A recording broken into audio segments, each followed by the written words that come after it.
औज़ुबिल्लाहिमिनश्शैतानिर्रजीम बिस्मिल्लाहिर्रहमानिर्रहीम अस्सलाम वालेकुम।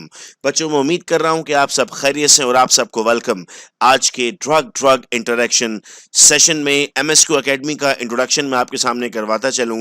इट्स अल्हम्दुलिल्लाह Pakistan leading online learning platform for class 9th till graduation classes. इस वक्त जिस प्रोजेक्ट के तहत आपकी आज की क्लास हो रही है, ये हमारा ट्रेनिंग सेशन है जिसमें हम मेडिकल स्टूडेंट्स को, फार्मेसी स्टूडेंट्स को ट्रेन कर रहे होते हैं।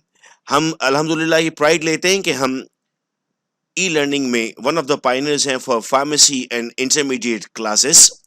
मैं अपने प्रोजेक्ट्स अगर आपके सामने रखूं तो हम class 9th matric first year second year online classes, MD CAT E CAT online classes, English language online course, MS Office online course, pharmacy internships online and pharmacy training course, ये तमाम वो courses हैं जो MSQ academy की जानिब से किए जा रहे होते हैं। इनकी तफसीलात अगर आपको चाहिए तो आप स्क्रीन पर नंबर आपके इस वक्त नजर आ रहा है, आप वहां पर हमसे डिटेल ले सकते हैं इनकी।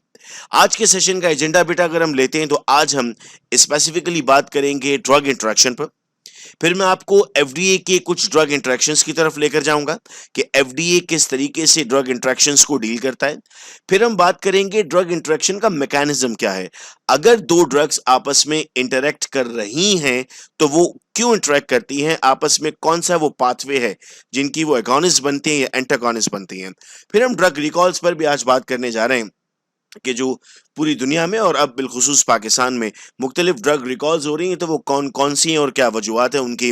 फिर हम सर्टिफिकेट की बात करेंगे बेटा, और हम virtual pharmaceutical industry internship announce करने जा रहे हैं इंशाल्लाह बहुत जल्द। इसी यूट्यूब चैनल के थ्रू जहां पर आप ये वीडियो देख रहे हैं इसकी अनाउंसमेंट की जाएगी, जिसमें हम घर बैठे ऑनलाइन, हम इससे पहले भी कर चुके हैं, हमने कम्युनिटी फार्मेसी भी की, हमने हॉस्पिटल फार्मेसी भी की, हमने फार्मास्यूटिकल इंडस्ट्री भी की। अब उनका सेकंड वर्जन इंशाल्लाह हम लेकर आएंगे।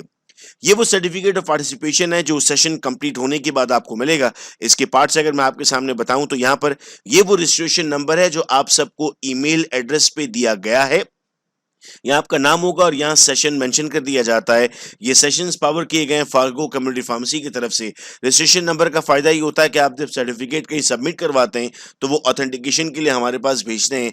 हम इन रजिस्ट्रेशन नंबर से वेरीफाई करते हैं कि आपने ये कोर्स कंप्लीट किया था। आइए बात करते हैं ड्रग की। What is a drug? हमारे साथ इस वक्त कोर्स में फार्मेसी बैकग्राउंड के लोग भी हैं, एमबीबीएस बैकग्राउंड के लोग भी हैं, और इसके अलावा मुख्तलिफ मेडिकल फील्ड से लोगों ने ज्वाइन किया हुआ है हमें। तो बहुत बेसिक से मैं आपको बहुत आगे तक लेकर जाऊंगा। इस वक्त मैं आपके चैट्स को भी मॉनिटर कर रहा हूं और मैं आप लोगों से लाइव चैट पर बात भी कर रहा हूं इस वक्त। तो अगर मैं मिस कर रहा हूं आप में से किसी की चैट को तो मैं आफ्टर द सेशन आपको रिस्पॉन्ड कर दूंगा। अदरवाइज इस वक्त मैं 3-4 लोगों से इंटरेक्ट कर रहा हूं आपके लाइव चैट्स में। अपनी चैट्स का सिलसिला आप इसी तरह से जारी रखिएगा। सवाल है, व्हाट इज अ ड्रग?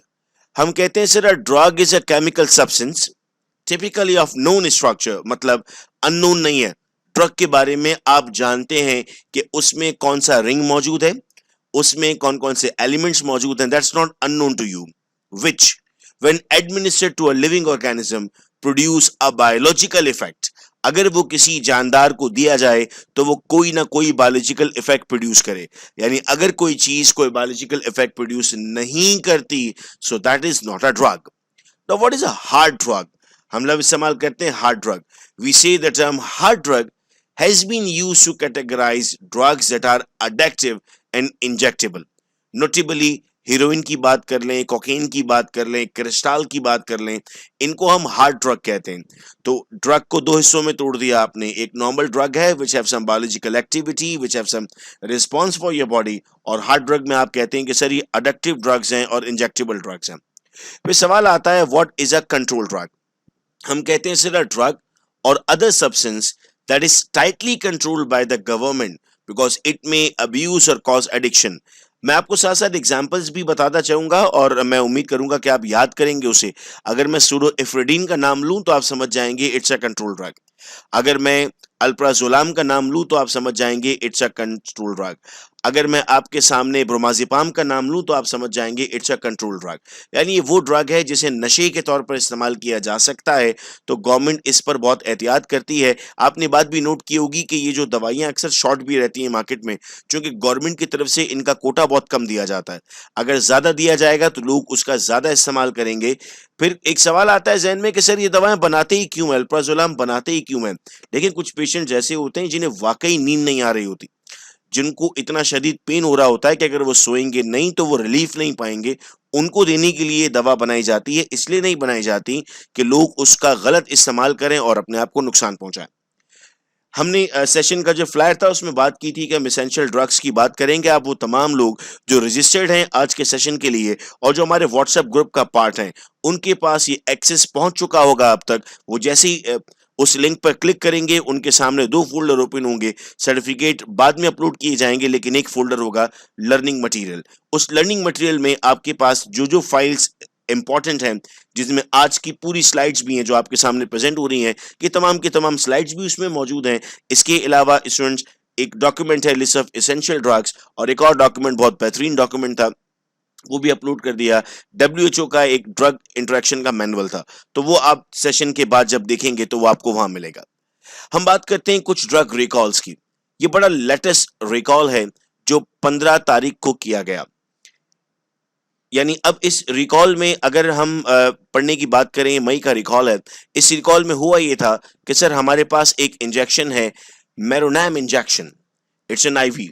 ये बैच नंबर है 4820B27, एक्सपायरी है अगस्त 2022। मैं अगर आपको बैच नंबर पढ़ना सिखाऊं तो इस बैच नंबर में यहाँ जो 20 लिखा हुआ है उससे मैं एक्सपेक्ट कर सकता हूं कि ईयर 2020 में बना होगा। आई एम नॉट श्योर कि वाकई इस साल बना था या नहीं, लेकिन मेरी एक्सपेक्टेशन है चूंकि इंजेक्टेबल की 2 साल एक्सपायरी होती है, तो यहाँ हम देख रहे हैं कि ये आपको 2 साल में एक्सपायर होता हुआ दिख रहा है। और A21 का मतलब है ये 2021 में बना होगा, तो ये दिसंबर 2023 में जाकर एक्सपायर हो रहा है। ये रिकॉल हुआ, फाइजर ने कंफर्म किया अपनी सोर्सेज से, तो इसको हम वॉलंटरी रिकॉल कह रहे हैं कि सर इनका ड्रग काउंटरफीट है। अब मेरे कुछ सवालात हैं यहाँ पर जो मुझे आपसे भी पूछने हैं, आपके जहन में भी आ जाएंगे। ड्रग रिकॉल कब हो रही है? 2022 में, जब वो एक्सपायर होने जा रही है यानी खत्म हो रही है। ड्रग बनी कब थी? 2020 में। 2020 से अब तक कितना इस्तेमाल हो चुका होगा, ये एक बहुत बड़ा सवाल था। यानी जो हम दवा इस्तेमाल करते हैं, हम कैसे एश्योर करें कि वो दवा ठीक है? वो ऐसे एश्योर होगा कि आप लोगों को जो इस वक्त पढ़ाया जा रहा है ना, आप लोग कौन हैं? आप लोग वो लोग हैं जो आइंदा सालों में फाइजर में, GSK में, नोवार्टिस में, नोवा हेमिस में, पाकिस्तान की मुख्तलिफ इंडस्ट्रीज में काम करेंगे। आपकी नॉलेज अगर अच्छी होगी, आपको इंफॉर्मेशन पता होंगी, तो आइंदा ऐसा नहीं होगा। क्योंकि बहुत रिस्क पर है। दवा आप भी खाते हैं, आपकी अम्मी खाती हैं, आपका भाई खाता है, आपकी बहन खाती है, आपके बच्चे खाते हैं, तो दवा बहुत बहुत हसास मामला है। अपनी नॉलेज आप लोगों को रखनी है। और मैं बहुत खुश हो रहा हूँ इस वक्त देख कर के आप सब लोग ऑन टाइम, संडे के दिन एक दिन होता है जो आपने फैमिली में देना होता है, लेकिन वो दिन भी आप लोग यहाँ पर पढ़ाई के लिए दे रहे हैं। तो बेसिकली मैं फ्यूचर में इन्वेस्ट कर रहा हूँ, यानी आप लोगों में इन्वेस्ट कर रहा हूँ, और आप हमारा अगला कल बहुत अच्छा बनाने जा रहे हैं। नेक्स्ट रिकॉल है वाटर फॉर इंजेक्शन, इसको हम सब स्टैंडर्ड कह रहे हैं।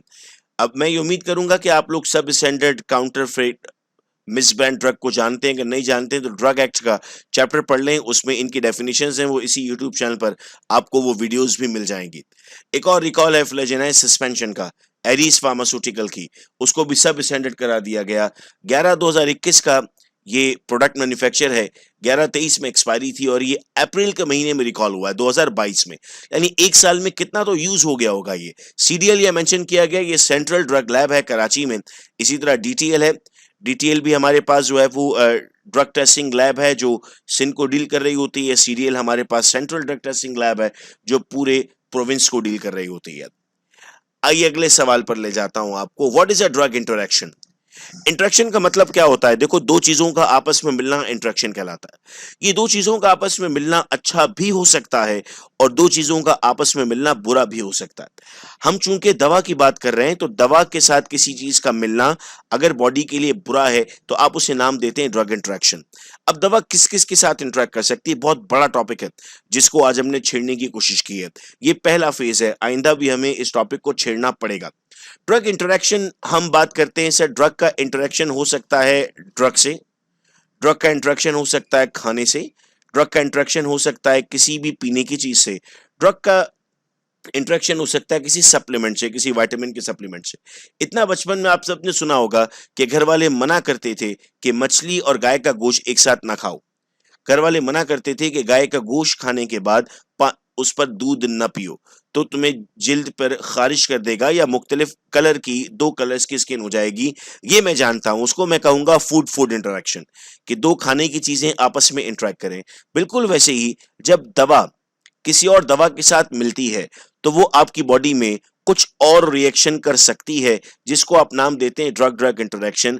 तो जो भी शख्स आपके घर में, आपके अतराफ में, आपके दोस्तों में, या आप जब भी दो दवा एक साथ खाएंगे, इसका मतलब होगा कि सबसे पहले चेक करना पड़ेगा कि ये दो दवाएं कहीं आपस में इंटरेक्ट तो नहीं करती। अगला सवाल आता है जी, what is impact of this interaction. भाई क्या हो जाएगा अगर ड्रग ड्रग से इंटरेक्ट करेगी। So drug interaction can potentiate a medications effect, possibly triggering a response similar to that of an overdose or reduce a medication effect। अच्छा, मैं एक आम लफ्जों में आपको समझाने की कोशिश करूं तो ड्रग को नहीं पता, ड्रग के पास सोचने समझने की सलाहियत नहीं है, ड्रग को मालूम नहीं है कि होना क्या है। अगर आप लोगों ने इश्क मूवी देखी है, मैं थोड़ा सा आपको एग्जांपल इस तरह की देता हूं ताकि आपको चीजें समझ में आसानी से आए। इश्क मूवी अगर आप लोगों ने देखी तो उसमें दिखाया गया है कि एक बंदे को एक बंदा कहता है कि तुमने पाइप काटना है। वो पाइप काटे बगैर आ जाता है, तो वो शख्स कहता है कि भाई अब तू पाइप काटे बगैर आया तो मैं तेरे को काट दूंगा। वो कहता है ठीक है। वो गूंगा बहरा दिखाया है उस मूवी में। दो एक्टर्स एक पाइप पर लटके हुए होते हैं, वो उस पाइप को काटना शुरू कर देता। वो कहता है भाई ये नहीं काटो पाइप, हम मर जाएंगे। लेकिन चूंकि उस बंदे को काम दिया था पाइप काटने का, तो वो उस पाइप को काटता है रिगार्डलेस के आगे क्या होगा। मैं ड्रग को वो बंदा कहूंगा कि ड्रग का काम है हार्ट रेट को कम करना। सपोज कीजिए आपने दिया calcium channel blocker. Calcium channel blocker का काम था आपके लेट्स सपोज हार्ट जो इंक्रीज हुआ था रेट, उसको ठीक करना as an anti hypertensive drug.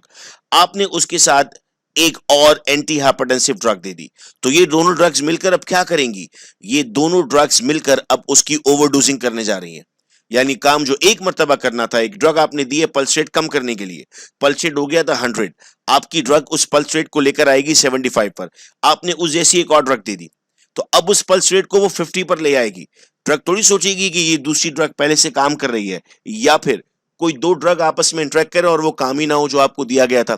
अब एक आम बीमारी में, दर्द की बीमारी में तो ठीक था, लेकिन अगर आयोडीन लेवल कम करना था बॉडी के अंदर, थायरोक्सिन लेवल कम करना था बॉडी में, और अगर वो नहीं हुआ तो ये लाइफ थ्रेटनिंग भी हो सकता है। तो बहुत बड़ा इंपैक्ट है ड्रग इंटरेक्शन का। और ये वो एरिया है जहां पर हमारे फार्मासिस्ट बिल्कुल खामोश बैठे हुए हैं। खामोश होने की दो वजह, एक वजह कि उन्हें ऐसा लगता है कि उन्हें प्लेटफॉर्म नहीं मिला बात करने का, और दूसरा मेरी नजर में वजह है कि उन्हें आता नहीं है।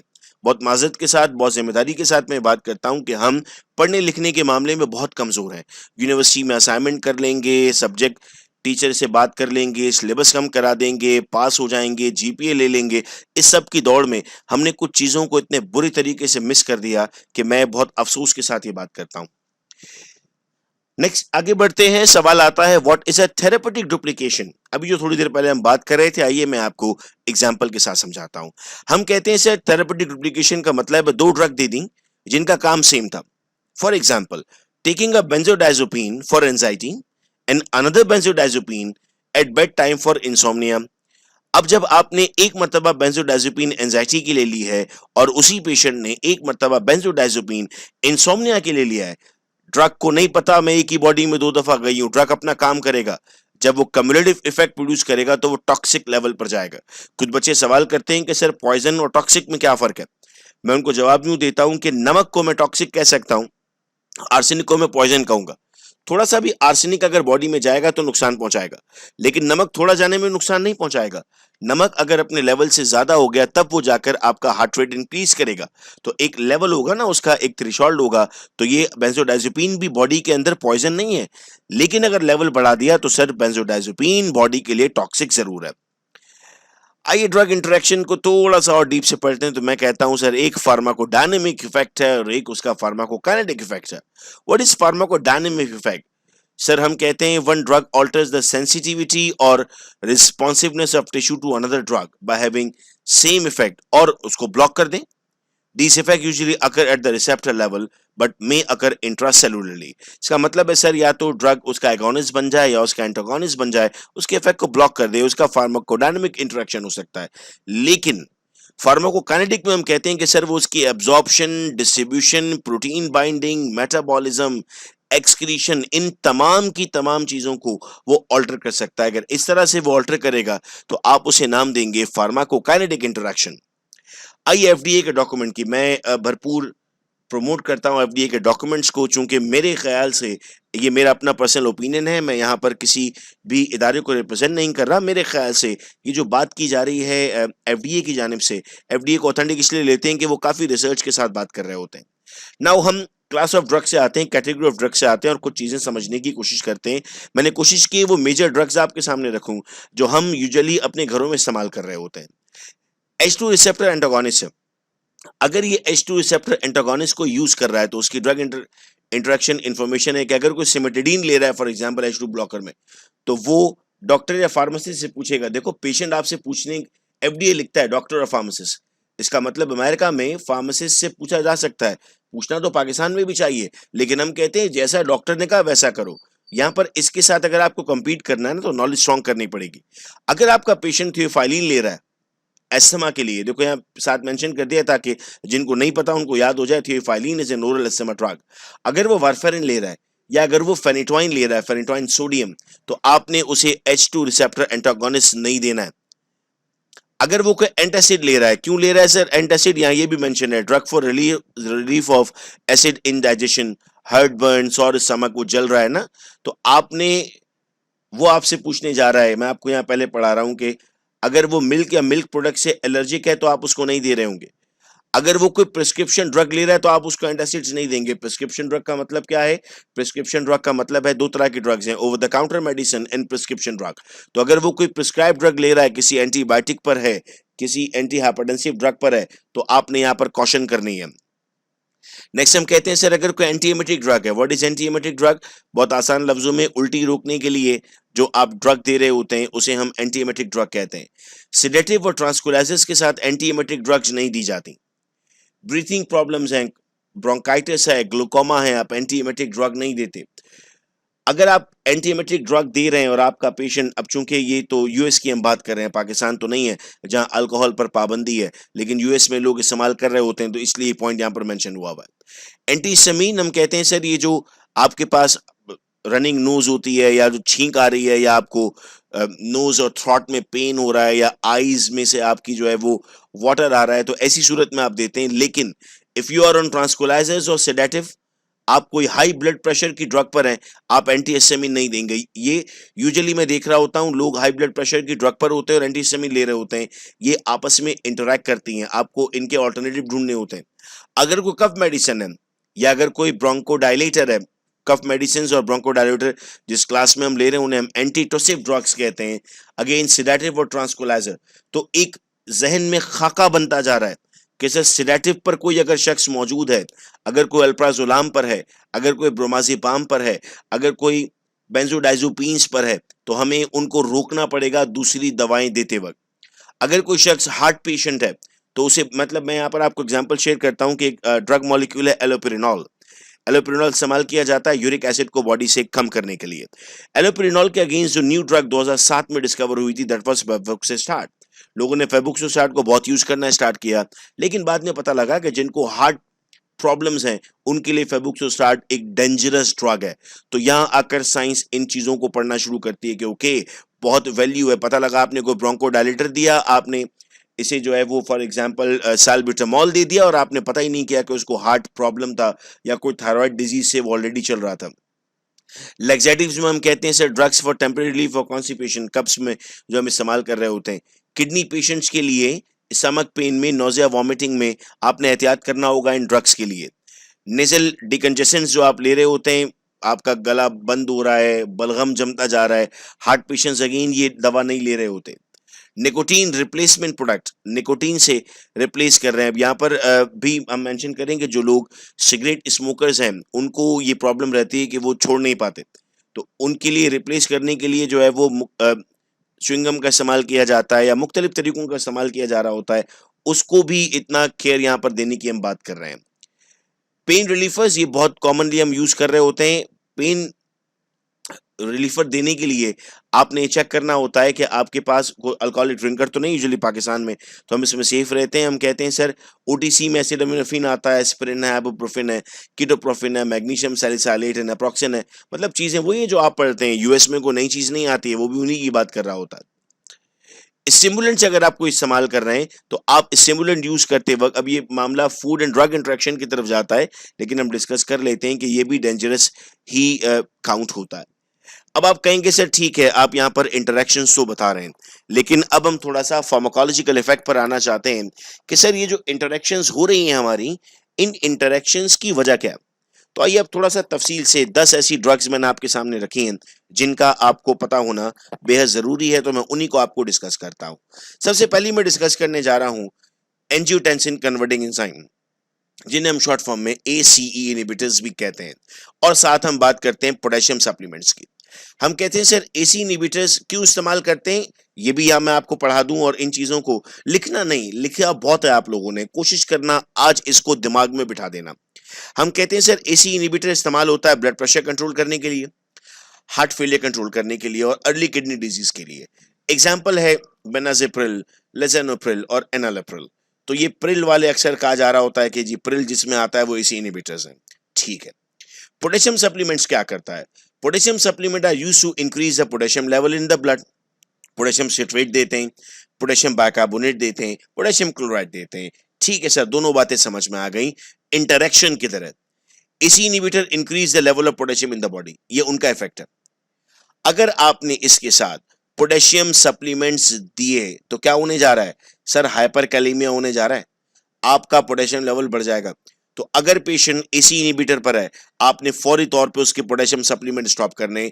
ये काम डॉक्टर को करना होता है, डॉक्टर नहीं कर पाता, फार्मासिस्ट के पास जब उसकी प्रिस्क्रिप्शन आती है तो AC इनहिबिटर, आप अगर कहीं कम्युनिटी फार्मासिस्ट हैं या आप कहीं कम्युनिटी फार्मेसी में जाना चाहते हैं, बच्चे कहते हैं सर हमें कम्युनिटी फार्मेसी इंटर्नशिप करनी है, इंटर्नशिप में भी वो पढ़ नहीं रहे होते हैं, इंटर्नशिप में जाके वो वहां पर नॉर्मल रूटीन में आना शुरू हो जाते हैं, जो डॉक्टर वहां की प्रैक्टिस ही वो कर रहे होते हैं। आप इंटर्नशिप से बेहतर था कुछ अच्छे चीजें बैठकर पढ़ लें, वो आपको ज्यादा काम आएंगी।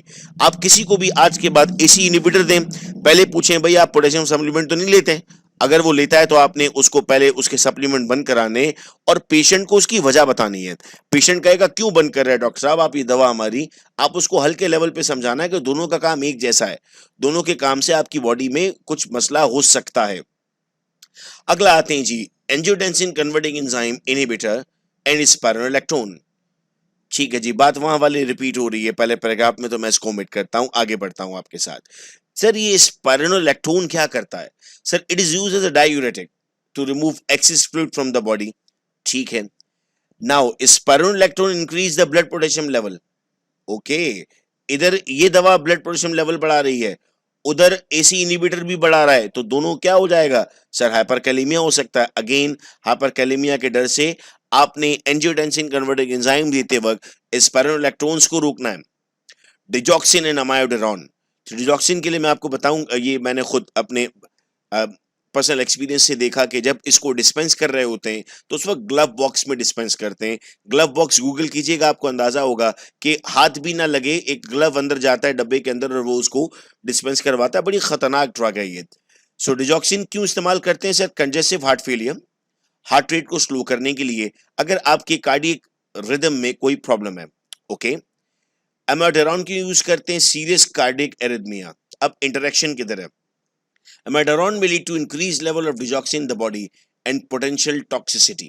अगर ये दोनों ड्रग साथ में दी गई तो एक दूसरे के लेवल को इंक्रीज करेंगी, मतलब इनका एगोनिस्ट इफेक्ट है।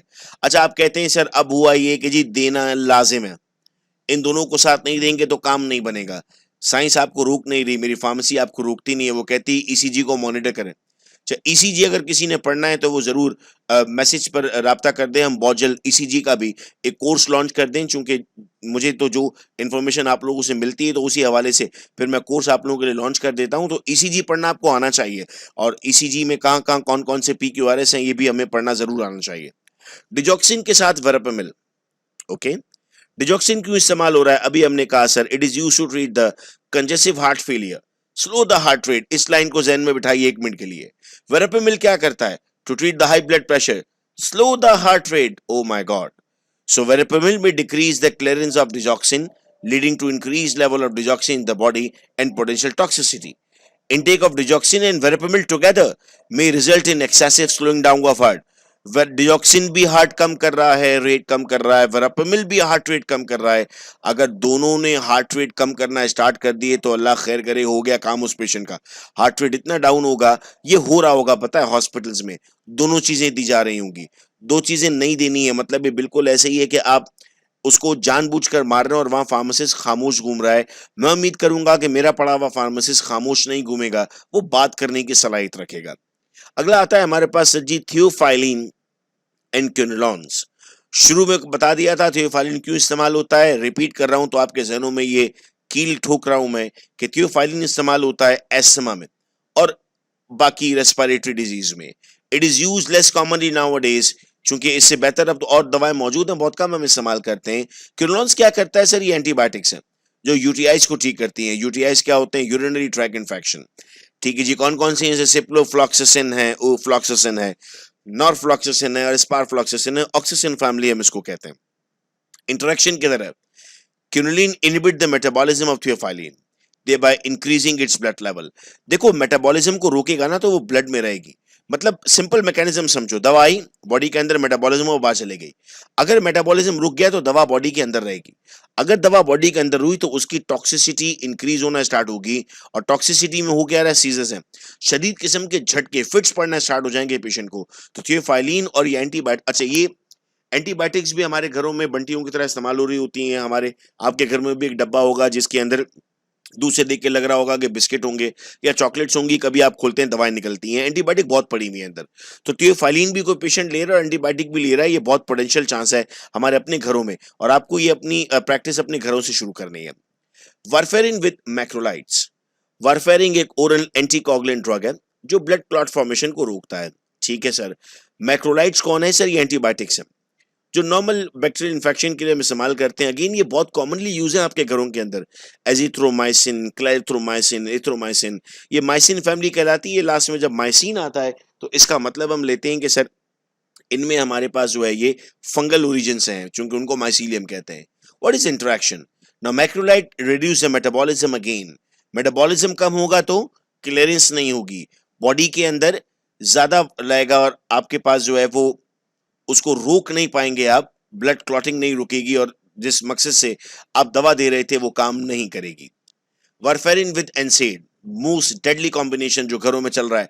एनसेड भी आप लोग बहुत इस्तेमाल करते हैं, non steroidal anti inflammatory drug. It is use as an oral anticoagulant. ठीक है सर. इसको आप नॉर्मली बुखार में, सर दर्द में, जोड़ों में दर्द में इस्तेमाल करते हैं. Diclofenac sodium, potassium, aspirin, ibuprofen, naproxen sodium, ketoprofen. They interfere with the blood clotting and can cause stomach ulcer. ये अल्सर कर सकता है और ब्लड क्लॉटिंग को अफेक्ट करता है. NSAID interact with warfarin can result in serious GI bleeding. अगर दोनों साथ में जा रही हैं तो GI ब्लीड करना स्टार्ट कर देगा क्योंकि उसके इफेक्ट को रोक रहे हैं. अच्छा, NSAID की अल्सर कर रहे हैं तो अब यहाँ मैं ये भी आपको बताता चलूं कि साइंस ने स्टार्ट यहाँ से किया कि जी NSAID देना जरूरी है, अल्सर हो रहा है, क्या करें सर, साथ में कोई प्रोटॉन पंप इनहिबिटर दे दें. अब दुनिया यहाँ तक पहुंच गई है कि फाइजर कंपनी ने एक दवा बनाई जिसको नाम दिया आर्थ्रोटैक, और उस दवा के अंदर आपके पास दोनों चीजें मौजूद हैं. आपके पास एक प्रोटॉन पंप इनहिबिटर मिज़ोप्रेस्टोल भी मौजूद है और एक एनसेड भी मौजूद है. Warfarin with phenytoin. फेनिटोइन का जिक्र भी पहले हो चुका सर जब FDA पढ़ा रहा था आपको कि it will treat the seizures. ये एंटी कन्वर्जेंट ड्रग है, मिर्गी में यूजुअली हम इसको इस्तेमाल करते हैं, और वारफेरिन ओरल एंटीकोगुलेंट है. ना phenytoin can lead to increase effect of warfarin while warfarin can increase the blood level of phenytoin. एक दूसरे के ब्लड लेवल को इंक्रीज कर रहे हैं, एक दूसरे का ब्लड लेवल इंक्रीज होगा, इसका मतलब है वो दवा ज्यादा अरसे तक आपकी बॉडी में रहेगी. Warfarin and quinolones. Warfarin sir हमने अभी पढ़ा, 3-4 मरतबा नाम आ गया. It's an oral anticoagulant drug. What are quinolones? They are used to treat UTIs. Ciprofloxacin, nalidixic acid, norfloxacin. What is the interaction? हम कहते हैं quinolones interact with warfarin, resulting in decreased metabolism and clearance of warfarin. Metabolism कम हो गया, body के अंदर रहेगी. In addition, antibiotic kill bacteria and digestive tract that produce vitamin K, thereby increasing the effect of warfarin. This increase the effect of warfarin with potential excessive bleeding. उधर vitamin के कम हो रहा है, विटामिन के का काम भी आपके पास ब्लड ब्लीडिंग को स्टॉप करना है, तो आपकी एक्सेसिव ब्लीड करना स्टार्ट हो जाएगा। And the last one, warfarin with sulfa drugs. Sulfa drugs में सल्फॉक्साजोल, सल्फामिथॉक्साजोल ये तमाम शामिल हैं। इसको हम एंटीबायोटिक का दर्जा दे रहे हैं चूंकि बैक्टीरियल इन्फेक्शन के लिए। सल्फामिथॉक्साजोल ट्राइमिथोप्रिम के साथ सेप्ट्रॉन, और सेप्ट्रॉन डीएस के नाम से आता है, जीएसके का प्रोडक्ट है। It is used as an oral anticoagulant. अच्छा, एक लम्हे के लिए मैं आपको रोकता हूं, आप में से कुछ फर्स्ट ईयर के स्टूडेंट्स हैं, कुछ फाइनल ईयर के हैं, कुछ ग्रेजुएट कर चुके हैं। 5 मिनट के लिए रुक के पीछे देखिएगा तो आपने बेशुमार किताबें पढ़ी, बेशुमार लेक्चर्स पढ़े, बेशुमार स्लाइड्स पढ़ी, बेशुमार नोट्स पढ़े। अभी कागज का टुकड़ा उठाइए और 15 दवाओं का नाम लिखिए, उनका जेनरिक लिखिए, उसका ब्रांड लिखिए, उसका डोज लिखिए, उसकी फ्रीक्वेंसी लिखिए। आपका कलम चौथे और 5वें पर आकर रुक जाएगा। इसका मतलब ये होगा कि प्रैक्टिकल लाइफ में आने के लिए आपको अपने आप को भरपूर तरीके से इक्विप करना होगा। यही रीजन है कि जो ये टाइम आता है आपका जून और जुलाई का, जिसमें आपके एग्जाम्स खत्म हो रहे होते हैं, आप फ्री होते हैं, आप इंटर्नशिप ढूंढते हैं। ठीक है, कीजिए कहीं फिजिकल इंटर्नशिप, जहां पर आप तस्वीरें खींचकर व्हाट्सएप पर लगाएंगे, जहां पर आप तस्वीर खींचकर अपने दोस्तों को शेयर करेंगे, ग्रुप्स में लगाएंगे। लेकिन लर्निंग के लिए जो ऑनलाइन लर्निंग सेशंस हम शुरू कर रहे हैं, उसमें जरूर पार्ट बनिएगा। मैं उम्मीद करूंगा कि आज भी बहुत कुछ सीखा आप लोगों ने, और उस सेशन में भी, वो हमारा 15 दिन का सेशन होता है, हम लॉन्ग सेशन रखते हैं जिसमें हम एक एक चीज को बड़े डिटेल के साथ पढ़ रहे होते हैं। कुछ बच्चे सवाल करते हैं कि सर आपने अभी 10 इंटरेक्शन पढ़ाई, इससे पहले आपने चंद इंटरेक्शंस और पढ़ाई, मैं और बेहतर बनना चाहता हूं। मैं चाहता हूं कि मैं जब भी दवा डिस्पेंस करूं या जब भी दवा इस्तेमाल करूं तो उसकी इंटरेक्शन को चेक करूं। So what is the authentic source? मैं आप लोगों को आपके ग्रुप में ये यूआरएल भी भेज दूंगा, और इस वक्त आप देख रहे हो कि यहां पर वो आपको कहता है ड्रग का नाम लिखो। ड्रग का नाम लिखने के बाद वो कहता है कि अब मैं आपको बताऊंगा इसकी इंटरेक्शन किस किस के साथ है। तो एसिटामिनोफेन और वारफेरिन जब मैंने दोनों लिखी, इट्स webmd.com, आप गूगल कर सकते हैं इसको, ये ऑथेंटिक सोर्सेज में से एक है। तो आपको यहाँ पर अभी हमने पढ़ा भी था ना, एसिटामिनोफेन मतलब पैरासीटामोल, मतलब पैनाडोल, मतलब एनसेड। So it increase effect of warfarin, और ये ब्लीडिंग कॉज कर सकता है। तो अभी हमने पढ़ा था जीआई ब्लीडिंग कॉज करता है। एक और वेबसाइट है ड्रग इंटरेक्शन रिपोर्ट के लिए, आप यहाँ पर लिखते हैं एसिटामिनोफेन और वारफेरिन, तो वो यहाँ पर आपको उसका लेवल भी बताता है कि कितना खतरनाक है, कितना डोज आप उसमें दे सकते हैं। ये दोनों वेबसाइट्स आप अपने फोन में, अपने बुकमार्क में जरूर रख लें। जब भी कोई आप दवा दे रहे हो, आप यहाँ से एक मर्तबा उसको चेक करने की भी जरूर कोशिश करें। यहाँ तक की बात करने के बाद मैं उम्मीद करता हूं कि जो आप की एक उम्मीद थी ड्रग इंटरेक्शन को सुनने की, समझने की और जानने की, उस पर कोशिश ये थी कि हम पूरा उतरें। लास्ट में हम बात करते हैं सर्टिफिकेट की। ई सर्टिफिकेट हम प्रोवाइड कर रहे हैं, जो आपने स्टार्ट में देखा जिस फॉर्मेट पर। याद रहे कि वीडियो हो सकता है इस वक्त वो स्टूडेंट्स भी देख रहे हैं और जिन्होंने सेशन में रजिस्ट्रेशन नहीं करवाई थी। हम बहुत माजरत ख्वाह हैं कि रजिस्ट्रेशन फ्री थी, उसके कोई चार्जेस नहीं थे, लेकिन टाइम की कीमत थी, वक्त की कीमत थी। फॉर्म शेयर किए गए थे आप लोगों के साथ, जिन्होंने फिल किया उन्हें ग्रुप में भी ऐड किया, उन्हें एक्सेस भी प्रोवाइड किया। अगर आप रजिस्टर्ड नहीं है तो वीडियो यहीं पर रोक के आप वीडियो स्किप कर दीजिए। अगर आप रजिस्टर्ड हैं तो आप सर्टिफिकेट ऑफ पार्टिसिपेशन के लिए एलिजिबल हैं। ई सर्टिफिकेट की हमने चार्जेस रखे हैं ₹200। अगर आप इस सेशन को कंप्लीट करने के बाद ये ई सर्टिफिकेट अपने ईमेल्स पर हासिल करना चाहते हैं तो आप ₹200 पे कर सकते हैं, इजी पैसा या जैज कैश से। इजी पैसा है बेटा 033322433031 मोहम्मद साकिब कुरैशी के नाम से, और जैज कैश है आपके पास 030967767771 अगेन मोहम्मद साकिब कुरैशी के नाम से। जैसे ही आप ये ट्रांजैक्शन कर दें तो ट्रांजैक्शन की एक इमेज आती है आपके पास, उस इमेज को अपने मुकम्मल नाम के साथ हमें भेज दीजिए ताकि आपका सर्टिफिकेट बनाकर हम आप तक पहुंचाएंगे। सर्टिफिकेट आप फ्यूचर अपने सीवी में मुख्तलिफ जगहों पर अगर आप किसी को इन्फॉर्म करते हैं कि सर हमने ड्रग इंटरेक्शन पढ़ा है, तो वहां पर बता सकते हैं। मैं एक बार फिर ये सर्टिफिकेट आपकी तरफ लेकर आता हूँ। ये रजिस्ट्रेशन नंबर ही की वजह से मैंने उस वक्त कहा था कि जो रजिस्टर्ड नहीं है वो प्लीज मिस कर दें। इंशाल्लाह आने वाले वक्तों में हम और इस तरह के सेशंस कर रहे होंगे, और बहुत जल्द वर्चुअल फार्मास्यूटिकल इंडस्ट्री इंटर्नशिप की अनाउंसमेंट भी कर दी जाएगी। वो भी उन्हीं स्टूडेंट्स के लिए फ्रूटफुल रहेगी जो रजिस्ट्रेशन करवाएंगे। रजिस्ट्रेशन का फायदा ये होगा कि आप लोगों को तमाम एक्सेस चीज़ों का मिलना शुरू हो जाएगा। मैं उम्मीद करता हूं कि आप तमाम लोगों को ये तमाम बातें बिल्कुल समझ में आई। इंशाल्लाह आने वाले दिनों में और कुछ इंटरेस्टिंग लेक्चर्स के साथ आपसे मुलाकात होगी। अगर कोई सवाल होगा तो आप व्हाट्सएप पे पूछ सकते हैं, अगर कोई फीडबैक देना चाहें तो फीडबैक दे सकते हैं। बहुत शुक्रिया आप तमाम का इस वीडियो लेक्चर को सुनने का, बैठने का, यहाँ पर अपना वक्त देने का, और लाइव चैट पर जो आप लोगों से बात हुई वो बहुत बहुत मजा आया आप लोगों के साथ। मैं उम्मीद करता हूँ कि आगे भी ये जर्नी इसी तरह से कंटिन्यू रहेगी। अपना बेहद ख्याल रखिएगा आप सब लोग। अल्लाह हाफिज।